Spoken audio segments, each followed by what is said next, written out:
Hi, and welcome to this video about 3 tips for homeschooling when you're sick. My family is just getting over an illness, and I have been sick and my kids have been sick. So I wanted to share some of my favorite tips about how to homeschool when you're sick or when your family is sick, because it seems like a lot of people have been sick lately. So here are my 3 favorite tips for homeschooling when we're sick. The first tip is to consider not homeschooling when you're sick. I know that there's a lot of pressure on us as homeschool parents to get through the whole curriculum in a year, or to make sure that we're doing enough days or hours of homeschooling, or even just to make sure that we're doing enough for our kids. It's very easy to fall into the trap of getting frustrated and discouraged and just feeling badly like we're not doing enough for our kids. We're not teaching them enough. They're not learning enough. They're not far enough along in the curriculum. And as a homeschool parent, it can be really common to feel that, even when the reality is that our kids are actually far ahead of where they should be, of where their peers are, of where they would be if they were in public school. But it can be really common for us to just feel like we're behind. So my first encouragement to you is that when you're sick or when your family is sick, it's okay to consider not homeschooling your child on those days. If your child was in public school or in a private school, chances are good that if they were sick, they would have to stay home and that they would miss some school.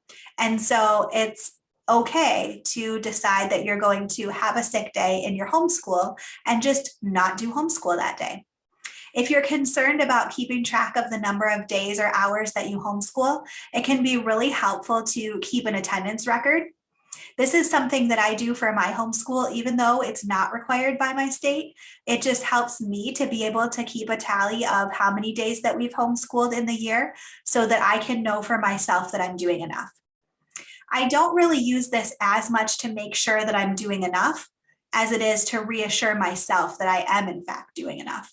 We always have way more days than the 180 that I target for myself, but it's helpful for myself to see that yes, we are on track, and yes, we will complete 180 days easily just by looking at the checklist that I've made for myself. I do have a printable attendance record available on my blog for free, and I'll put a link to that in the comments. So if you don't have an attendance record, you can go grab this and print it out so that you'll have an attendance record to use as well. Another thing that you can try for homeschooling when you're sick is to take advantage of video resources. Maybe you have access to a video curriculum that you can use that will teach your kids. But even if not, you might just find a topic that your child is interested in and go and research that and find a documentary that they can watch, or even just some YouTube videos. It's a good idea to preview the videos in advance or to watch them alongside of your child just to make sure that the content is appropriate. But this can be a really useful tool for a day when your kids are just feeling under the weather, or when you're not really feeling up to teaching them in a more active way.